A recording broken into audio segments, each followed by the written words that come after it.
Good evening and welcome back to another episode of The Longing, where today we are going to be continuing to read the Iliad by Homer. So, let's get going.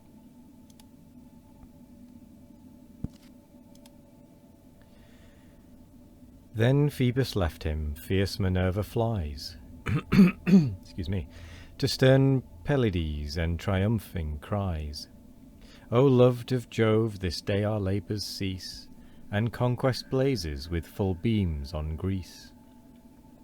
Great Hector falls, that Hector famed so far, drunk with renown, insatiable of war.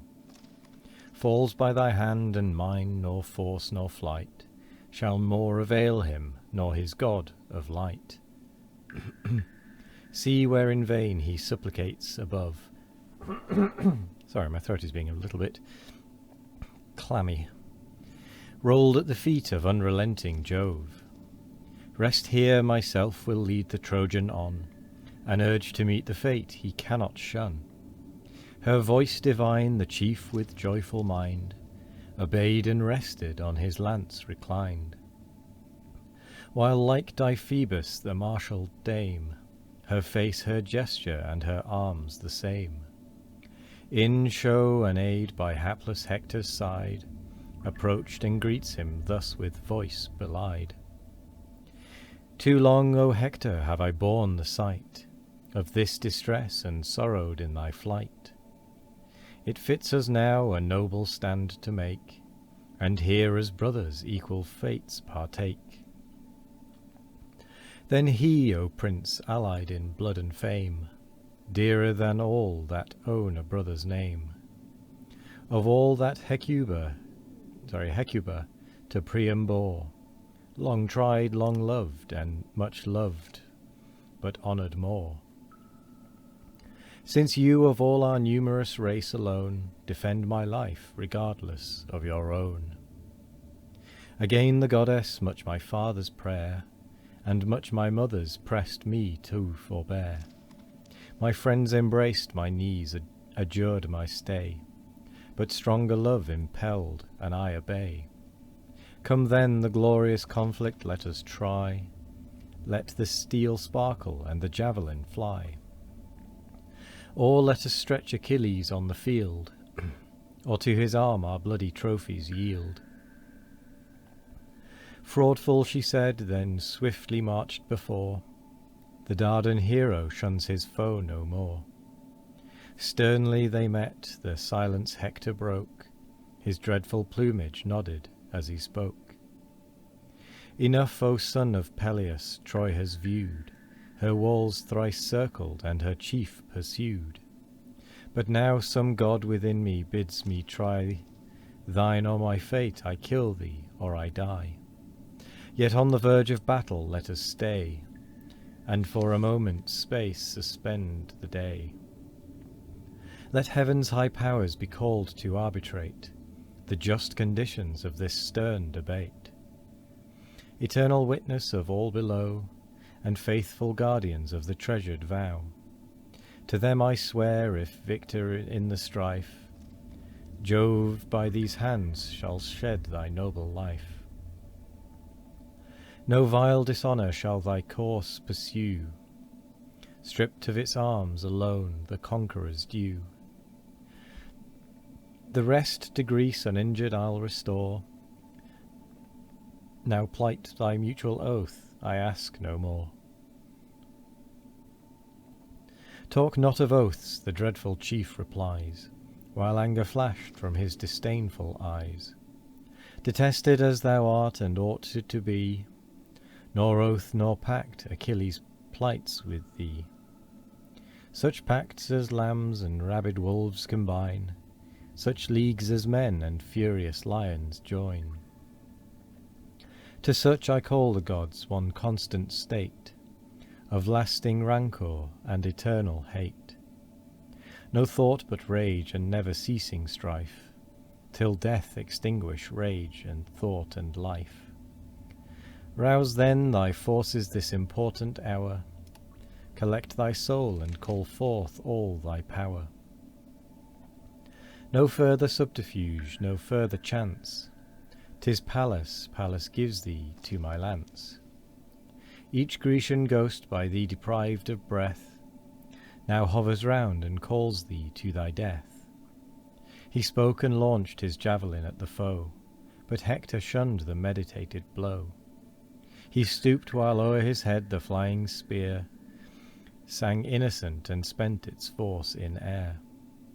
Minerva watched it falling on the land, then drew and gave to great Achilles' hand.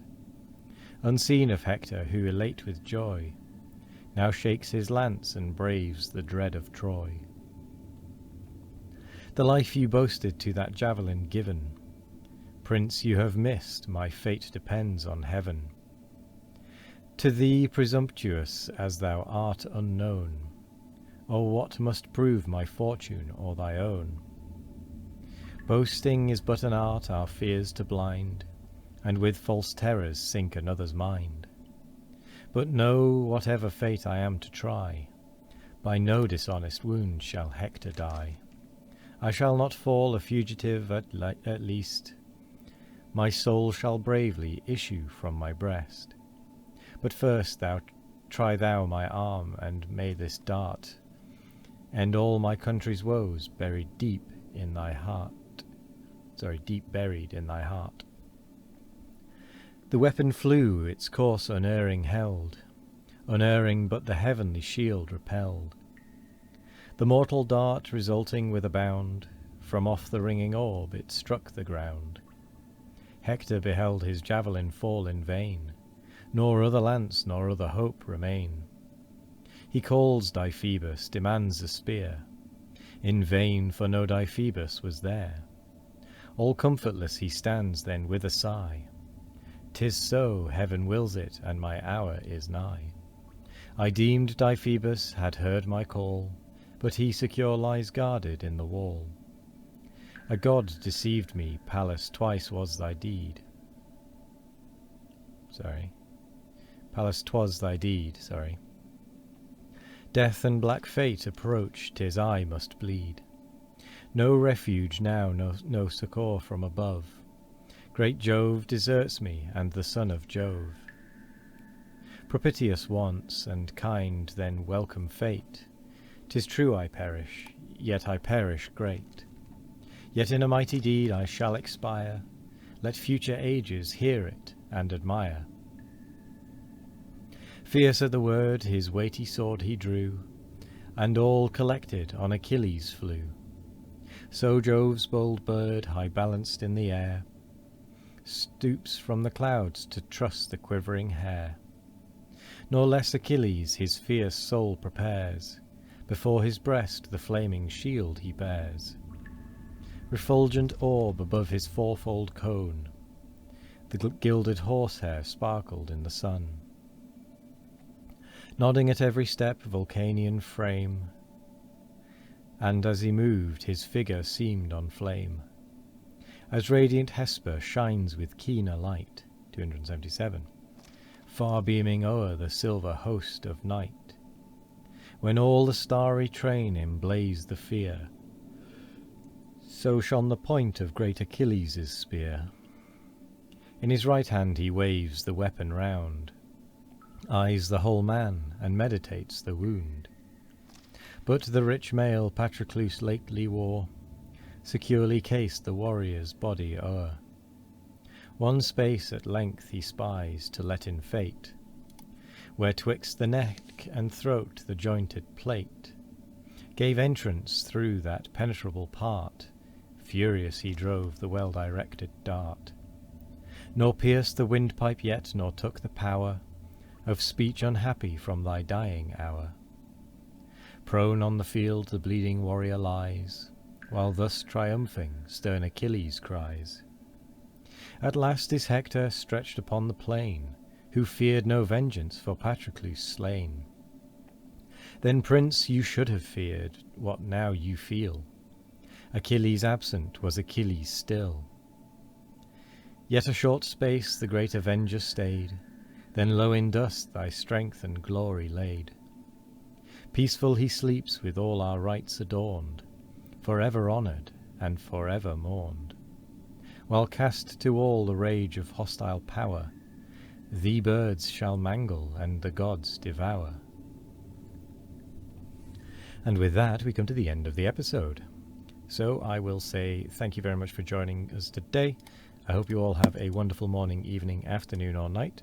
No matter what time of day it is, I hope you all have a wonderful one of it.